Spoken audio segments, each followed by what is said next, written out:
Well, folks, you know you're in for a treat when you hear that because it means it's time for another episode of the Rec Poker Podcast. I'm your host, Jim Reed, Bluffsterini in the home game. I'd like to thank our wonderful sponsors, website AMP and Running Aces Hotel, Racetrack, and Casino. Here on the forums episode of the podcast every week, we take a post from the Rec Poker forums and we talk about it here with the panel. If you want to find out more about the panel, you can go to rec.poker/crew and learn all about the Wrecking Crew and the crazy people that are on it. But don't take my word for it. You can hear from them right now. Crew, why don't you spread the word? Well, I'm Chris Jones. You can find me 5B5 on Twitter and 5x5 pretty much everywhere else, including Poker Stars. And I'm John Somsky, and I am Poker Geek MN everywhere. I'm Rob Watson, and I'm Rabman50 everywhere. I'm Taylor Moss. In the PokerStars home game, I'm Gopher Boy TJM, and you can find me on Twitter at Taylor_Moss. Speaking of the home game, it's a little after 9 p.m. Eastern when we're recording this, which means that most of us are playing, battling it out, trying to steal each other's chips, just like we do every week. And like I say, another thing we do every week is we take a post from the Rec Poker forums and talk about it here on the air. So this week, we are taking a post by the one and only 5x5 himself, Chris Jones, who takes a hand from the Poker Masters. So Chris, why don't you walk us through what made this hand interesting to you? Well, it's entirely a pre-flop spot, and I just wanted to, it seemed to me like a big mistake, but after thinking about it, and I wanted to talk to some people and just see what other people thought about it, and talk about how we apply to it. Does this apply to a recreational player's sort of game? So here's the setup. It's the Poker Masters. We're down to 5 players. It's a $25,000 buy-in. First place is $342,000. That'd be nice. And fifth place is 76,000. Sort of tiers in between there. We have 5 players at the table. The hijack has 30 big blinds. It's Daniel Negreanu. The cutoff has 40 big blinds. It's Alium Surovic. Both of those players fold. We get to the button, who is the chip leader and has 80 big blinds, Makita Badzikowski, and he min opens. And then we get to our second chip stack at 60 big blinds, which is Seth Davies. And before I tell you what he does, behind him is Jason Kuhn, who only has 5 big blinds left. So he's got 5 big blinds in the big blind. We're in the small blind. The chip leader has opened, and Seth Davies jams for 60 big blinds, and he holds ace of spades, queen of spades. And I want to talk about this. So Chris, this is a spot where the small blind player has 60 big blinds. They're the number 2 stack at the table, and the person that they're shoving into is the only player that has them covered. So this is a spot, we love talking about kind of like general rules here at Rec Poker. We talk about like the ICM disaster, where if you're in this spot, the one thing you don't want to do is get involved in the other big stack when there's a small stack that could bust at any time.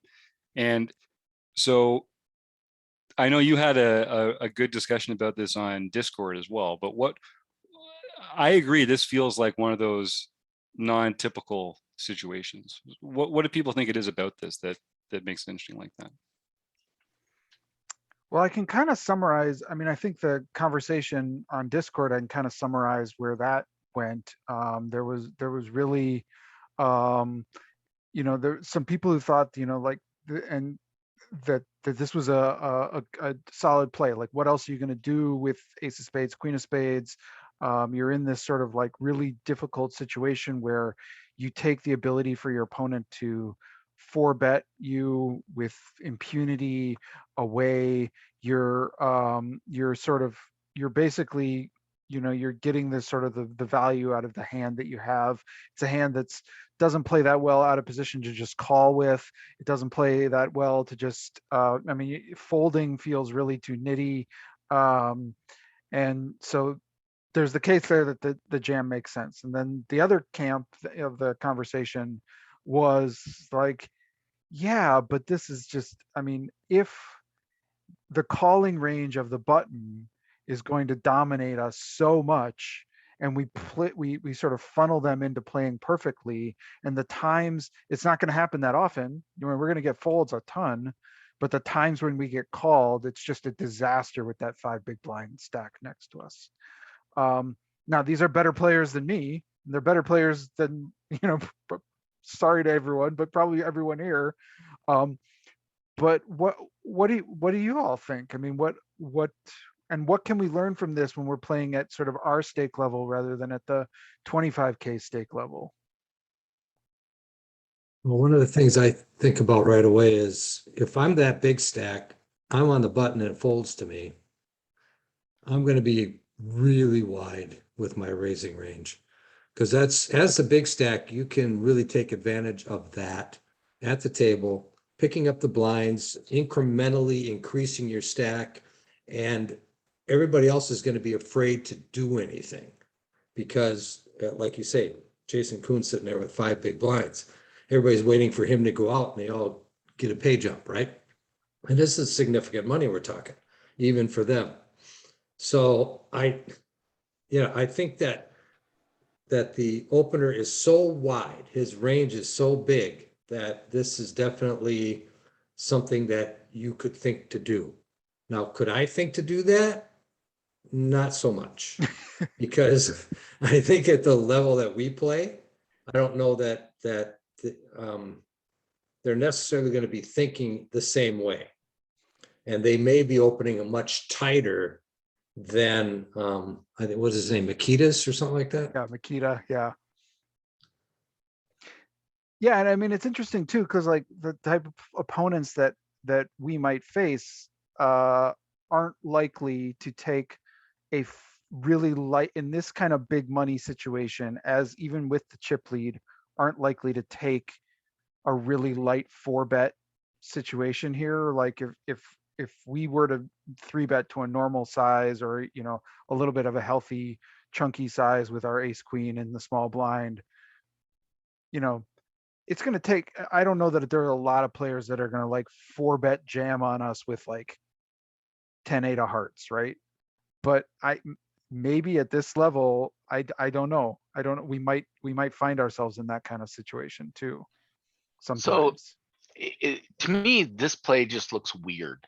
So the first thing I want to do when it's a weird play is just take a step back and say, okay, what are the good things that come out of making this play? Obviously, if you get called, you are going to be able to see all 5 cards, which is a good thing with ace queen suited. The other good thing is it was just a min raise from the opener. So clearly that's implying that they don't want to get into a big stack. We have the ICM pressure, so it's a hard thing there, although you're not going to shove that person out, and they'll still probably be able to outlast that 5 big blind stack, even if they call you and lose. So, but you aren't going to be able to be manipulated at all. They aren't going to raise you light. You're going to get to see the cards, and it'll just play out. On the negative side, I can't imagine ever getting a call here when you're not beat. So that's where I struggle. But if you put what would a reasonable size raise there? Maybe be to 10 big blinds. Now you're putting 10 of your 60 big blinds in. Then they could come back and raise that to 30, and now that puts a lot of pressure on you, and you probably don't really want to see a flop or anything. So I don't know. That's just the way my brain works, is I just kind of go back and try to figure it all out from the beginning. And in my mind, I have a really hard time justifying this as a good play. That's not saying it's not. It's just saying, with the way I think about the game, it's going to work almost all the time, but it's going to be a tragedy when it doesn't. Mm. Yeah, and I also, sorry, yeah, Taylor, go ahead. Oh, I was just gonna go in kind of on the other side of it and just kind of be like, well, like, what else do we do then? Because the way I like think about this and just like envision it playing out is like, unless we 3-bet big, the button is inclined to either 4-bet or call. Like, even if they have some of those marginal holdings, them just calling there is really advantageous. They're going to get to play in position. They're going to get to see how the flop comes out texture wise. Your 3-betting range there should already be incredibly tight. And now he gets to play against that like tight 3-betting range that you have. So you're kind of hamstringing yourself in that spot if you 3-bet smaller. So you almost have to pick a really big size. And then like you're saying, like what big size do you pick? Because I personally, like, I think about this spot. I'm just like, I don't want to ever play out of position. I don't want to be playing against the big stack. And then it kind of comes down to, at least for me, like, well, what other options are there? Like, obviously we can fold, fold and just pretend you never had the hand, wait for the other person to bust, and then play 4-handed from there on out. But ace queen's a really good hand. So do we call? Well, calling can be good from the perspective of that big or that small stack is in the big blind. And now we're taking 2 shots at trying to get him knocked out. We have our ace queen and then the button's super wide other range. But the button's going to be aggressive versus us. The button's not going to take it easy on us and like try and bust someone out, at least at this high level. So to me, calling seems pretty ugly. And then I was just talking about the 3-betting, and anything small seems terrible. So you have to go big, and then it's like, how big? Well, if you put in 10, 12, whatever it may be, how committed are you to the hand at that point? So it essentially, in my opinion, it's a spot where all the options suck. They really do. And jamming may be the option that sucks the least because of like the things that you're talking about. Like, okay, well, maybe you get stuck in a situation where they've got aces or ace king or something like that. But isn't it also a pretty inopportune time if they have ace jack and then the flop comes with ace jack something else or any other sorts of situation where you could just kind of not realize that you're behind but stuck in a spot where you're just going to get owned by your opponent? And I know there's a bunch of other potential ways that it could play out, but pick your poison in that type of spot. So in my opinion, it's a spot that you're just dealt, and it's an absolutely atrocious position to be in. And I think just jamming sucks the least. So if we were to run that out and do an equity calculation, Fox style, figure out how much time you win, how much time you lose, blah, blah, blah, blah, all that type of stuff. Do you think it is a positive equity play, jamming? Because like, I think we all agree almost all the time you're going to get a fold. It's just going to be those very rare occasions when you are crippled that you don't. No, that's a totally fair question, because you're taking 2 absolute extremes, right? You're saying like, hey, button's opening super wide. Say they're opening 80%. I don't know if that's enough, not enough, whatever it is. But then we're saying like, hey, they're probably going to call super tight too. So maybe they only call top 5% of hands. Well, 75 of that you're going to win with just a jam. 5 you're going to run that equity against. I don't know if the math works out there for 60 big blinds. But yeah, maybe they're doing different types of calculations too. Maybe they think they're calling a little bit wider than top 5% or something like that.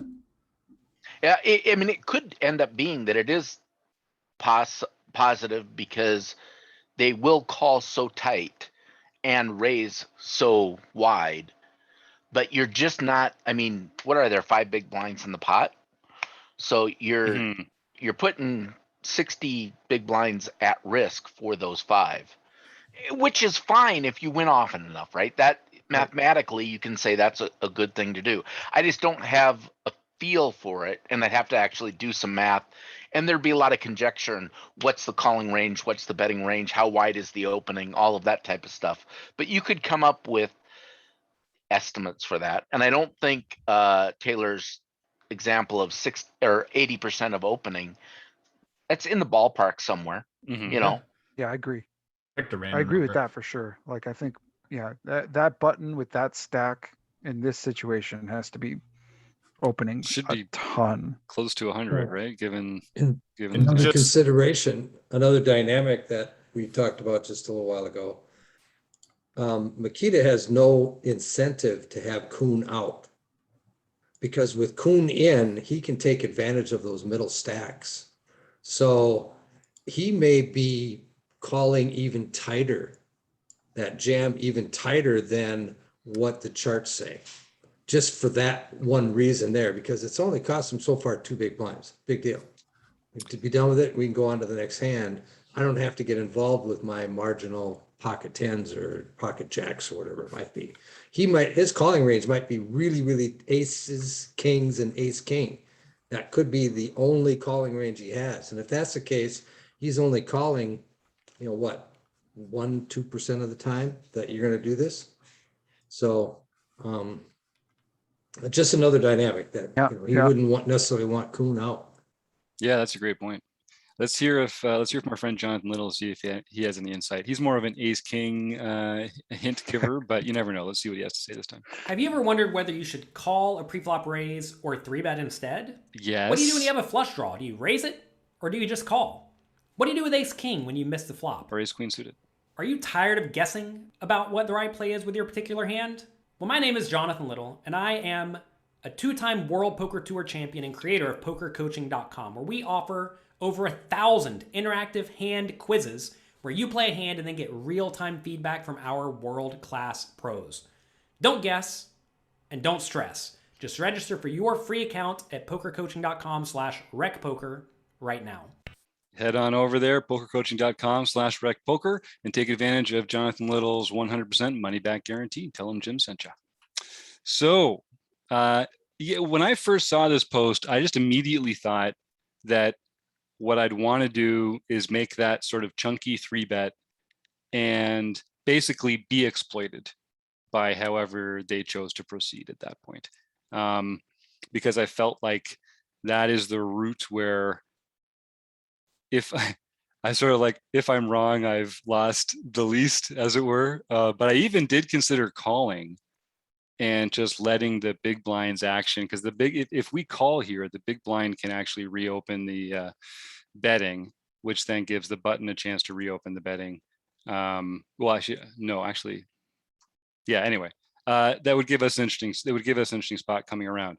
But that philosophically, the points are very different, because in one case you're really exercising your fold equity and the ICM pressure, and in the other one you're really trying to just kind of see if this is a good flop for you or not. And I'm not sure. I mean, there's pros and cons to each of those, but it has a lot to do with what level are your opponents on and what is your goal for the hand. Can I ask here's another question that I often struggle with, and I'd love some conversation. So let's say we're Jason Kuhn here, and Big what blind. is our calling range when this happens? Aces. Is that it? I think so. I mean, I was thinking, because like when we see these two stacks go to battle, I mean, it's like, and we've got 5 big blinds. We're not really hoping to win this tournament. We're just hoping. I mean, if we can ladder up, that is and win $30,000. That is a huge victory. And sometimes you're in these spots where, like, so you're folding kings here. I think I might call kings too, but maybe just aces and kings. The thing I think about here is, so it's a good opportunity to get extra money in the pot when you're short stacked. So from that perspective, if the other two are going at it and he has a decent hand, even something like 7-8 suited, going 3 ways, that's not a bad thing to do. However, because of the ICM, if there's a chance at all that you think they might be called by the big blind, being able to level up when you're on 5 big blinds is like a dream. If all you have to do is just fold. But I assume that Kuhn had 6 big blinds to begin the game or begin the hand, and Yeah, one of he did. those. He had 6 to start. And he had 5 behind. Okay. Yeah, so you're probably right. It probably does make sense to play for Kuhn to play really tight there. Mm-hmm.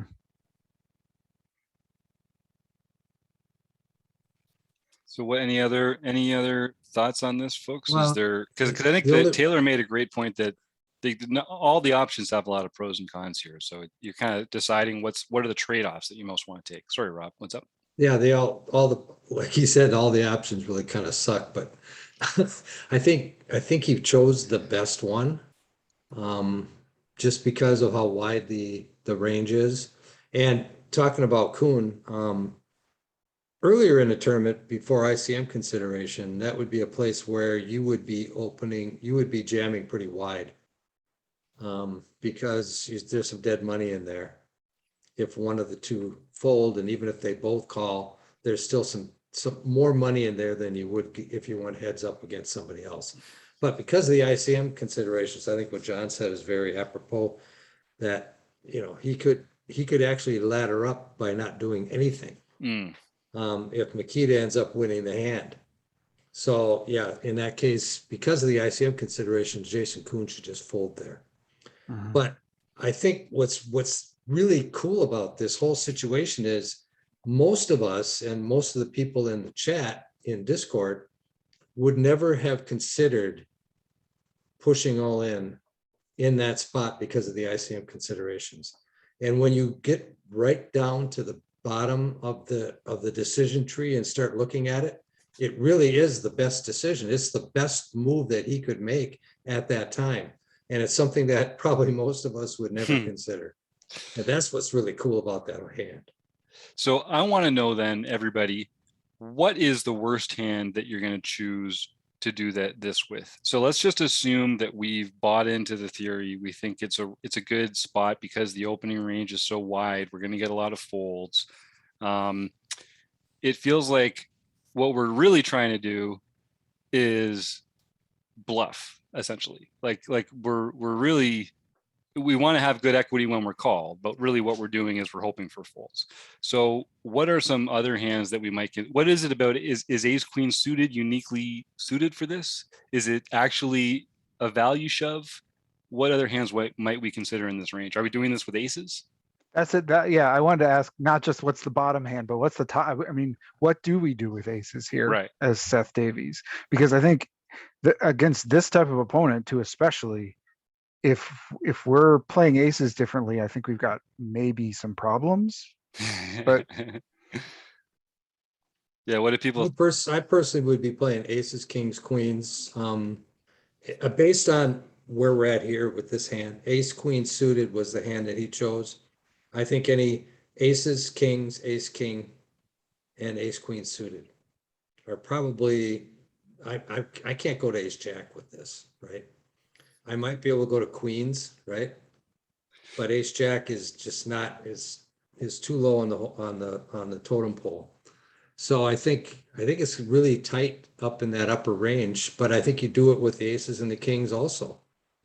So There then- you're not as afraid of getting called, right?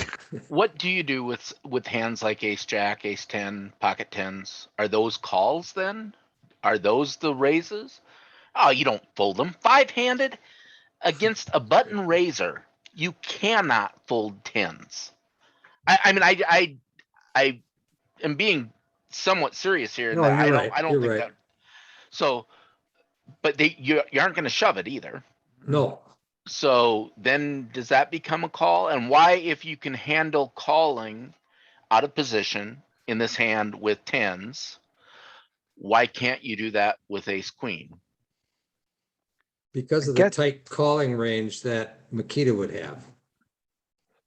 and we have a blocker with ace queen, right? So he's less likely to have those hands that can call us our 60 big blind shove than if we have pocket tens or jacks. Okay. So, but then you could do it with ace jack.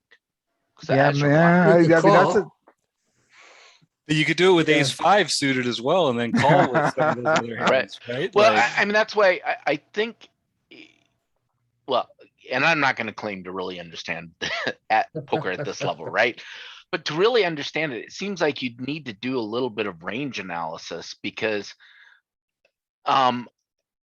ace queen suited is one of the hands that is probably the best to do this with, in that you're probably not going to get a lot of money with you ahead if a lot of money goes into the pot.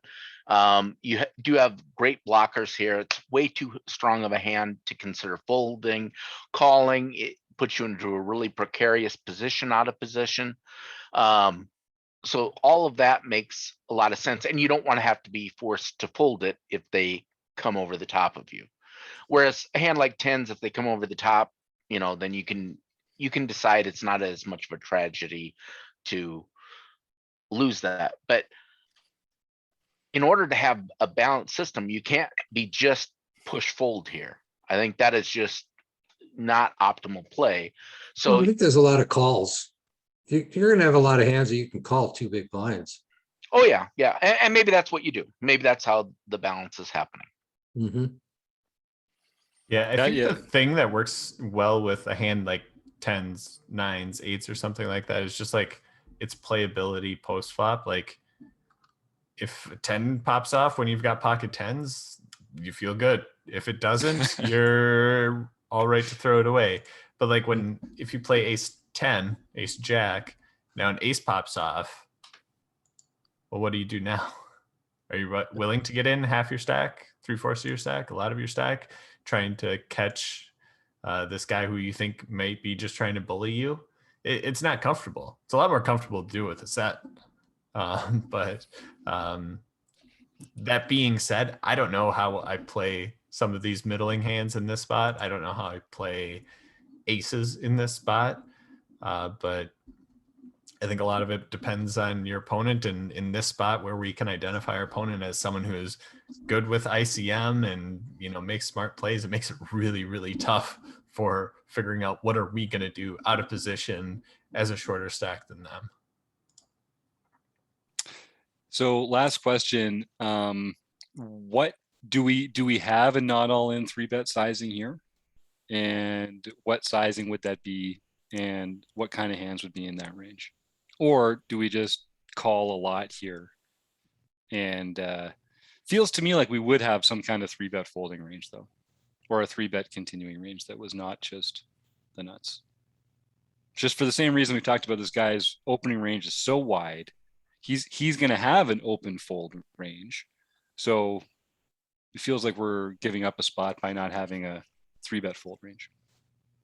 But we're also trying to be like really concerned about being balanced and unexploitable in a spot in ICM where we're really concerned about being exploited and all those other types of things. So I don't know if we necessarily need to be super balanced in this exact spot, but yeah, I'm guessing we're just not completely balanced here with whatever action it is that we're picking. Yep, that's a good point. I think Taylor said the magic word is playability. So you're going to look for hands that have some playability. You can do a 5.5. Well, actually, you're in a small blind, so you want to do 7 or 8 big blind 3-bet with some hands that have playability, some suited broadways, some middling pairs. Hands that you can, if you don't hit the flop, you can get rid of if you face a lot of pressure. But they have a lot of playability if they do connect with the flop. So I think that's kind of what we've been talking about in modern poker theory right now, is the types of hands that you want to get involved with that you're not afraid if they call. So, you can 3-bet with those hands. If they fold, great. If they don't, you still have playability. Mm-hmm. Nice. Well, any other final thoughts? Great hand, Chris. The only thing I'd add is it's not like just pure playability, but it's almost like the hands that are going to have like nut advantage. They can flop sets, nut flushes, really strong straights, that type of thing. Because, some hands are really playable, but you also don't want to get involved when you've got bottom 2 pair. If you play 6-7 suited and you get a 6 and a 7, but there's a lot of other stuff out there. Like that you do not want to play that hand in that spot. So it's all about kind of like nut advantage. Yeah, I that's think. why you want the suited broadways. You're not going to be playing the small suited connectors. You might be Mhm. playing some medium pairs for set value, and then the big suited or the big suited broadways. Yeah, that's another spot where having that 7 or 8 high flush isn't always when the stacks are deep enough or when the decisions are expensive enough, that's not necessarily the power hand that you think it is. All right, great stuff, everybody. Well, without any further ado, then, I'd like to thank the Running Aces Hotel, Racetrack, and Casino and website AMP, Taylor, Chris, Rob, and John, my buddy Stewie in the chat, and see everybody else next week. Bye-bye.